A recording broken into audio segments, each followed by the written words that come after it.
দুইটি কারণে নারীরা বেশি বেশি জাহান্নামে যাবে। প্রিয় ভাই এবং প্রিয় বোনেরা, বিশেষ করে আমার প্রিয় মা এবং বোনেরা যারা আছেন, এই দুইটি কারণ আপনারা অবশ্যই মনে রাখবেন।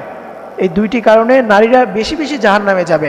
আল্লাহ রাসূল সাল্লাল্লাহু আলাইহি ওয়াসাল্লাম যখন মিরাজে গিয়েছিলেন, তিনি জান্নাত জাহান্নাম ভ্রমণ করেছেন। এক জাহান্নামের পাশ দিয়ে তিনি অতিক্রম করতেছেন, দেখেন জাহান্নামের ভিতরে অধিকাংশ হচ্ছে নারীরা। তখন তিনি জিবরাইল আলাইহিস সালামকে জিজ্ঞেস করলেন যে তারা কি আল্লাহ তাআলাকে অস্বীকার করেছে, যে তারা জাহান্নামে গিয়েছে, তারা কি শিরক করেছে? তখন জিবরাইল আলাইহিস সালাম বললেন যে না, তারা মুসলমান ছিল, তারা আল্লাহকে অস্বীকার করে নাই, তারা শিরক করে নাই, কিন্তু এরপরও তারা জাহান্নামে গিয়েছে শুধুমাত্র দুইটি কাজ করার কারণে।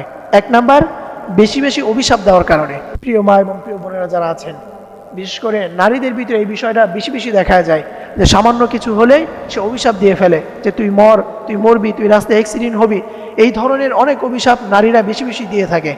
এটা হয়তো তারা বুঝে দিক অথবা না বুঝে দিক, কিন্তু এটা তারা নিজেরাও জানে না যে এটার কারণে তারা নিজের কি পরিমাণ ক্ষতি ডেকে আনে।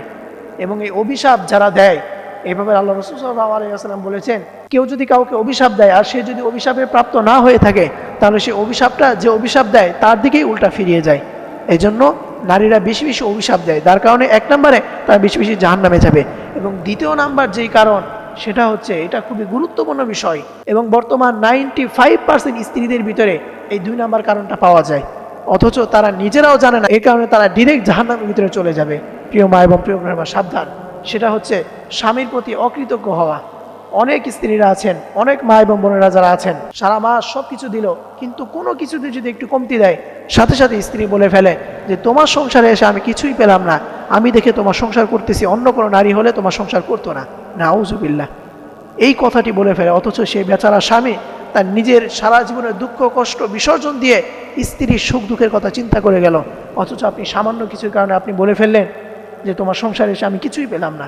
সরাসরি হাদিসের ভিতরে এটা আছে, এই কথাটা, আপনি ডিরেক্ট জাহান্নামের ভিতরে চলে যাবেন। এই জন্য প্রিয় মা এবং প্রিয় বোনেরা আমার, এই দুইটি কারণ আপনার মনে রাখবেন। কখনো কাউকে অভিশাপ দিবেন না, এবং দ্বিতীয় নাম্বার, কখনো আপনি স্বামীর অকৃতজ্ঞ হবেন না। তাহলে দেখবেন ইনশাআল্লাহ আল্লাহ তাআলা আপনাকে জান্নাতি নারী হিসেবে কবুল করে নেবেন। আল্লাহ তাআলা আমাদের সকল মা এবং বোনদেরকে বিষয়গুলো বুঝে আমাদেরকে এই দুইটি বিষয় থেকে এড়িয়ে চলে আমাদের সকল মা এবং বোনদেরকে জান্নাতি নারী হিসেবে কবুল করে নিন। সকলেই পড়ি আমিন।